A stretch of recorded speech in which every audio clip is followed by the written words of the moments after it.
आज दुनिया में बड़ी बड़ी तालीमी इदारे, आज प्रोफेसर, दानिश्वर, साइंसदान, आलिम क्यों हमारे मुल्क से नहीं निकल रहे हैं?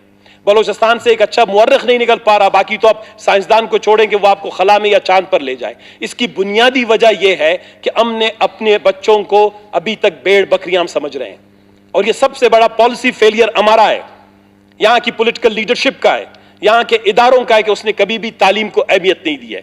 जब मैं बाहर की दुनिया में भी हम जाते हैं, जब हम सारे प्रोसेस में शामिल हुए, तो हमने देखा है कि पूरी दुनिया में जनाब वाला ये सिलेबस की जो किताबें होती हैं, जिनको निसाब भी कहा जाता है, कैरिकुलम भी कहा जाता है, बड़े टेक्निकल वर्ड्स हैं, मैं भी कभी कभी उनको मिसअंडरस्टैंड कर जाता हूँ, कभी कभी मिक्सअप कर जाता हूँ। जो कैरिकुलम है, फिर उसके बाद निसाब है, फिर उसके बाद जो टेक्स्ट बुक है या जो दरसी किताबें हैं, ये एक प्रोसेस के तहत डेवलप होती हैं। इसमें बहुत बड़े सोशल साइंटिस्ट इन्वॉल्व होते हैं, इसमें बहुत बड़े एजुकेशनल एक्सपर्ट्स इन्वॉल्व होते हैं, इसमें मुल्क और कौम के दानिश्वर इन्वॉल्व होते हैं, इसमें मुअर्रिख इन्वॉल्व होते हैं, इसमें मुहक्किक इन्वॉल्व होते हैं, इसमें जो है तजर्बाकार लोग इन्वॉल्व होते हैं जो कौमों की मर्ज को समझते हैं। जिस तरह हर इंसान में बीमारियां होती हैं, कुछ कौमों की बीमारियों की बुनियाद उनके तालीमी निजाम में होता है। आपके अगर कौमी तालीमी निजाम में जो बलूचिस्तान में अगर वो बीमारियों से भरपूर है, तो वो आपको एक सेहतमंद माशरा और सेहतमंद नस्ल नहीं दे सकता।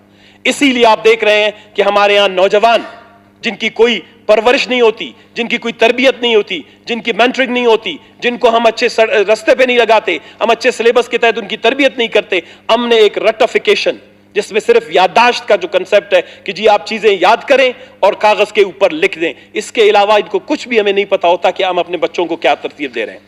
इस सिलसिले में जनाब वाला मैं आपको Balochistan education sector plan best 2020-25 का सिर्फ एक पेज पढ़ के सुनाऊंगा कि आप अंदाजा करें कि इनके अपने इब्तिदाई सफ़ात में सफ़ा नंबर पेज नंबर 2 पे जो जिसमें खुद ये तस्लीम कर लिया गया है, ये कहता है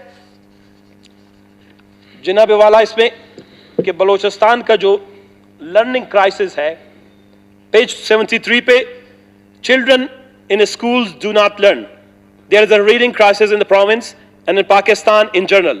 Data from various sources demonstrate that an overwhelmingly majority of children cannot read at the requisite level. The foundations of the learning crisis are laid right in the early grades. यानी शुरू से, बुनियाद से जब एक बच्चा स्कूल में जाता है, उसके साथ सबसे बड़ी ज्यादती हम ये करते हैं कि हम उसको वो जो चीजें पढ़ानी होती हैं, उनको उसको पढ़ना होता है, उसको समझना होता है, हम उस तरह की चीजें नहीं दी जाती हैं। ये मेरे सामने मैथ है, मैथमेटिक्स का क्लास 1 का जो है बुक है, ये 4 से 5 साल के बच्चे के लिए, मैं इसको बताऊं, ये तकरीबन कोई 140 सफ़ात पर मुश्तमिल है, और इसमें आप अब अंदाजा लगा लें कि इसको अभी इस मैथ के किताब को बलूचिस्तान के दूर दराज गांवों में, इलाकों में, हम शहर वाले अपनी बात नहीं करते, हम और आप लोग प्रिविलेज लोग हैं बलूचिस्तान के, जो देहातों में रहने वाला बच्चा तो अपनी जगह है।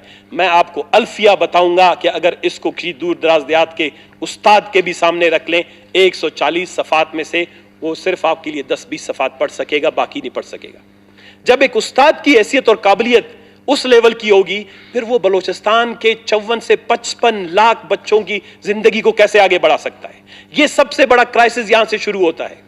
हमने बच्चे को ज़हनी तौर पर जो तरबियत उसकी करनी है, तालीम देना है, और उसकी बहुत सी वजूहात हैं। एक इंफ्रास्ट्रक्चर का, तालीम के हवाले से जो इंफ्रास्ट्रक्चर है, चाहे उसमें उनकी ट्रेनिंग्स हैं, उनकी रिसर्च है, उनकी डेवलपमेंट है, उसके लिए बजटिंग है, उसके लिए वो जो क्या कहते हैं एक कंटिन्यूअस डेवलपमेंट का प्रोसेस होता है, प्रोफेशनल डेवलपमेंट का प्रोसेस होता है, ये सारी चीजें सूबे में मिसिंग है। तालीम इस बलूचिस्तान के लोगों का, इस सूबे का, इस असेंबली का सबसे बड़ा जो है मौजूद बहस होना चाहिए था।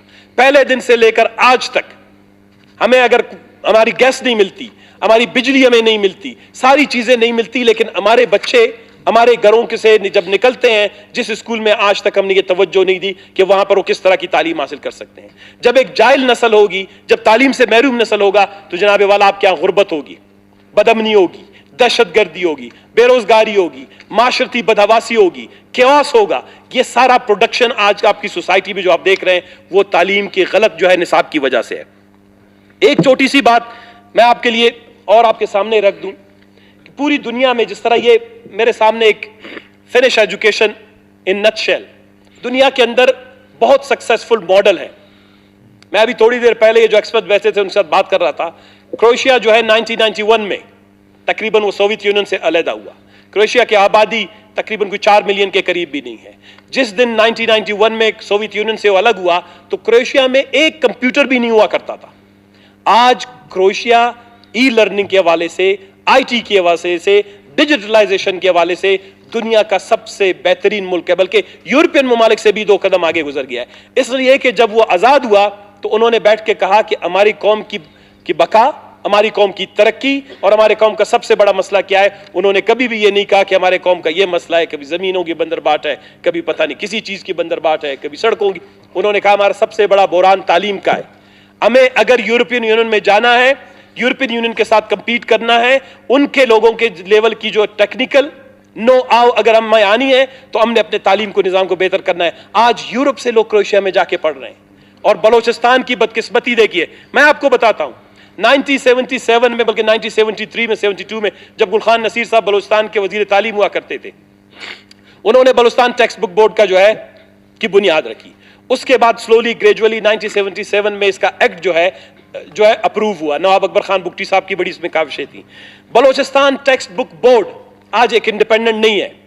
बलूचिस्तान टेक्स्ट बुक बोर्ड हो सकता है वो अपने रेवेन्यू खुद जनरेट करता है, उसके पास पैसे नहीं है, लेकिन हुकूमत बलूचिस्तान उसके भी पीछे पड़ा है कि तुम भी मेरे जो है इधर कब्जे में आ जाओ ताकि तुम हम 2-4 रुपए तुम्हारे हैं वो भी हम खा लें। हमने कभी बलूचिस्तान टेक्स्ट बुक बोर्ड पर तवज्जो नहीं दी कि उसको आलमी मयार का एक टेक्स्ट बुक बोर्ड बनाए। 18वीं तरमीम के बाद ये सूबों का मुकम्मल तौर पर इख्तियार है कि वो अपना सिलेबस बनाए।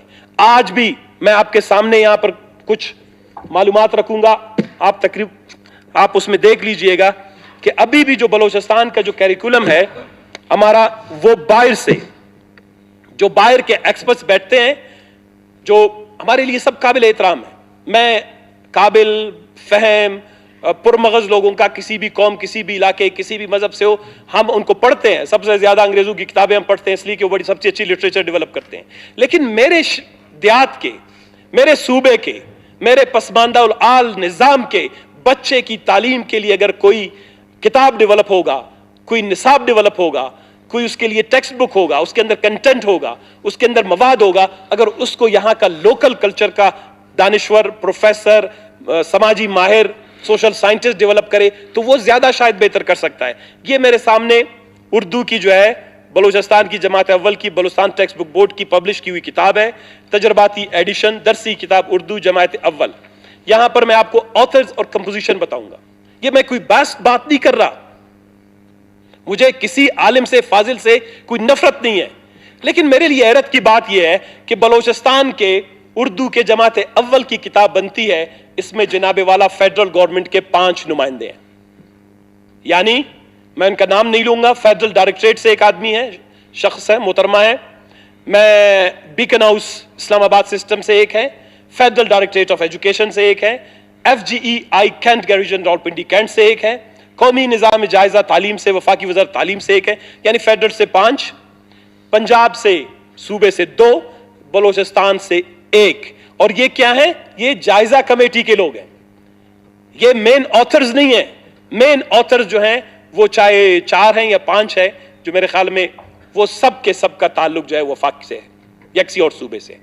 तो ये मेरे सूबे के एक बच्चे के लिए, जिसकी जुबान को जब मैं जाता हूं, मैं बलूचिस्तान के 7 डायलेक्ट्स बोल सकता हूं, पश्तो बोलता हूं, बलूची बोलता हूं, ब्रावी बोलता हूं, हजारगी बोलता हूं, सिंधी बोल लेता हूं, फारसी बोल लेता हूं, दरी बोल लेता हूं, मैं बलूची के 3 डायलेक्ट से सारी बोल लेता हूं। इसके बावजूद मुझ जैसा शख्स भी कभी जब मैं जाता हूं ईस्टर्न बलूचिस्तान में, तो वहां के बच्चे के साथ मैं बात नहीं कर सकता। मैं उसके डायलेक्ट को, उसके मिजाज को, उसकी अंडरस्टैंडिंग को, उसकी जो रियलिटीज हैं, ग्राउंड रियलिटीज है सोसाइटी के, उनको मैं समझ नहीं पा सकता हूं। तो आपके ख्याल में जब पंजाब में बैठा हुआ एक शख्स फेडरल गवर्नमेंट में, फेडरल में हमारे लिए काबिल एहतराम होंगे, कैसे कोलू, काहान, खारान, वाशुक, चागी, वड, डेरा बुगटी, कुचलाक, मूसा खेल, चमन के बच्चे के मिजाज को समझते हुए क्लास अव्वल की किताब बनाएगा 170 सफात पर। और उस पर भी अगर आप देखेंगे तो उसमें गलती क्या होती है? गलती ऐसी ज्यादा हो जाती है कि आपको वो बायस लगने लगता है, वो आपको डिस्क्रिमिनेटरी लगने लगता है। ये किताब है मेरे पास, जो नेशनल कैरिकुला है, जिसको कौमी सिलेबस अभी कहते हैं, पहले नेशनल सिंगल कैरिकुला का नाम उन्होंने दिया गया। वो 18वीं तरमीम के बाद इसकी कोई जरूरत नहीं थी, صوبے بااختیار ہیں. سندھ وہ باعث صوبہ ہے جس نے 18ویں ترمیم کے بعد اپنی حیثیت اور اہمیت بنواتے ہوئے آج تک اپنا کنٹینٹ، اپنا سلیبس، اپنا نصاب، اپنی درسی کتب سندھ خود ترتیب دیتا ہے. تو خدا نخواستہ سندھ آزاد تو نہیں ہو گیا. اگر آپ اپنی لوگوں کی مرضی، منشا اور ان کے مزاج کے مطابق اپنا درس تدریس کا نظام مرتب کریں گے، یہ کوئی بغاوت ہے کیا؟ سندھ نے اس کا یہ کیا ہے اور سندھ کو اس کا نتیجہ بھی مل رہا ہے. سندھ کی نظام تعلیم ہم سے بہتر ہے. سندھ کے اندر بیسک لرننگ بہتر ہے. سندھ کے اندر سب سے بڑا معاشرے کے اندر کرائسس ہوتا ہے سائنس کا ہے، میتھس کا ہے. یہ بلوچستان میں یہ بڑی بڑی رپورٹس پڑھی ہوئی، میں آپ کو یونیسیف کی پڑھوا دوں، آنکھوں سے آنسو آ جائیں گے کہ بلوچستان کے اندر میتھ اور سائنس اب تصور ہی نہیں رہ گیا. ہمارے ہاں مدرسے ہمارے لیے قابل احترام ہے. ہمارے اسکولوں میں اب وہ ماڈرن ایجوکیشن کا تصور ہی، کنسیپٹ ہی ختم ہو گیا ہے، جس میں آپ اسکل سیکھ سکیں، جس میں آپ ڈیجیٹلائزیشن کی طرف جا سکیں، جس میں دنیا کی یہ جدت کا، دنیا کے کاروبار کا مقابلہ کر سکیں. تصور نہیں کر سکتے ہیں. گورنمنٹ آف بلوچستان کو پتہ نہیں کہاں سے یہ خواب آیا ہے کہ جو کلاس ششم کی کتابیں ہیں وہ اردو میں کر لو اور اس کے بعد پھر ہم انگریزی میں جائیں گے. یعنی کلاس اول سے لے کر ہم نے انگلش میں بچوں کو پڑھانے کی کوشش کی، اس کے بعد ہم کہہ رہے ہیں کہ کلاس ششم میں آپ ہمیں اردو کی کتابیں بلوچستان ٹیکسٹ بک کو کہہ رہے ہیں ہمیں فراہم کر دیں. یہ جنرل سائنس کی ایک کتاب ہے. میں تھوڑی دیر کے لیے کہتا ہوں، اگر آپ چھوڑیں کسی اور کو، آپ مجھے بتائیں باہمی تعلق یا میوچلزم کیا ہو سکتا ہے؟ میوچلزم کیا ہے؟ مثلا میں کسی استاد کو بھی اگر آپ نے ٹریننگ نہیں دی ہے وہ آپ کو نہیں بتا سکے گا میوچلزم کیا ہے، ٹریننگ کی صورتحال کیا ہے. میں آپ کی طرف آتا ہوں. یہ میرے پاس کتاب ہے provincial institute of teachers education part, جس کا ذکر ابھی تھوڑی دیر پہلے میں نے کیا. نمبرز آف ٹیچرز جو ٹریننگ حوالے سے دیے گئے. بلوچستان میں اس وقت 48,000 کے قریب اساتذہ ہیں. یہ جناب والا ٹرین ٹیچرز پرائمری اسکول کے 48,000 میں نے آپ کو بتایا پہلے، یہ فگر نوٹ کر لیں. 10,000 ٹیچرز ہمارے اس وقت جو ہیں وہ پوزیشنیں ویکینٹ ہیں، بچے تعلیم سے محروم ہیں. 6,511 استاد پرائمری کے، یہ 3 سال میں ان کی ٹریننگ ہوئی ہے. ابھی آپ تھوڑا سا اس کا ریشو نکالیں اور ان کے پاس ٹرینرز کتنے ہیں؟ 60 یا 70 کے قریب ہیں. فائٹ میں اب میرے خیال میں ایک دو اور صوبے جو ہمارے خیبر پختونخوا ہے، انہوں نے ابھی ریسنٹلی اپنا ڈیولپ کیا ہے ادارہ پروفیشنل ڈیولپمنٹ کے حوالے سے، ایک بہت ہی ماڈرنائز ہے جس کے اندر تمام اساتذہ کو یہ سہولت حاصل ہے کہ وہ اپنے آپ کو انرول کر سکتے ہیں، وہ ٹریننگ کے لیے آ سکتے ہیں، ان کو وظیفے دیے جاتے ہیں، اسکالرشپس دی جاتی ہیں، ان کو لیوز دیا جاتا ہے. پھر اسی کے بیسس پر ان کی لرننگ اسکلز کی بیسس پر یا ان کے اس ریفریشمنٹ کورسز کی بیسس پر